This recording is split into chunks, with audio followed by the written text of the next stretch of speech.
بەپێی بەدواداچوونێکی پەیام دەسەڵاتدارانی هەرێم لە فرۆشتنی نەوت بەسەر بەخۆی 90 تریلیۆن دینار زیانیان لە داهاتی هەرێمی کوردستان داوە. فرۆشتنی نەوت بەسەر بەخۆیی وای کردووە لە ماوەی 6 ساڵی ڕابردوودا 62 تریلیۆن دینار لە بەغداوە بۆ هەرێم نێت.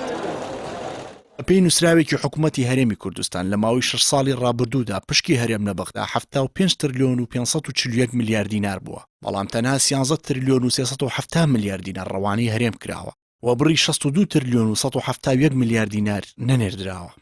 لە هەمان کاتیشدا بە پێیوتەی بەرپرسانی هەرێم لە دوای فرۆشتنی نەوت بەسەر بەخۆی حکوومەتی هەرێم 28 تریلیۆن دینار قەرزارە، کەواتە بەهۆی فرۆشتنی نەوت و داهاتی گشتی هەرێم 90 تریلیۆن دینار زیانی بەرکەوتووە کە بەشی 8 ساڵی تەواوی موچەی موچە خۆران دەکات. بەپێی لێدوانی سەرۆکی لیژنەی سامانە سروشتیەکانی پەرلەمانی کوردستانیش لە ساڵی 2019دا داهاتی نەوتی هەرێم 8 ملیار و 500 میلیۆن دلار بووە، بەڵام تەنیا 3 ملیار و 500 میلیۆن دلاری بۆ موچە گەیشتۆتە وەزارەتی دارایی. علی حەمە ساڵح سەرۆکی لیژنەی سامانە سروشتیەکانی پەرلەمانی کوردستان ئاماژە بۆ دەکات 2 ملیار و 537 میلیۆن دلار بە کۆمپانیاکانی بەرهەمهێنانی نەوت درراوە، بەڵام ناوی کۆمپانیاکانیان ئاشکرا نەکراوە. ئەو بڕەپارەی کۆمپانیا بیانیەکانی بەرهەمهێنانیان وەریان گرت و ڕایان گەیاندووە زۆر کەمترە لەو بڕە.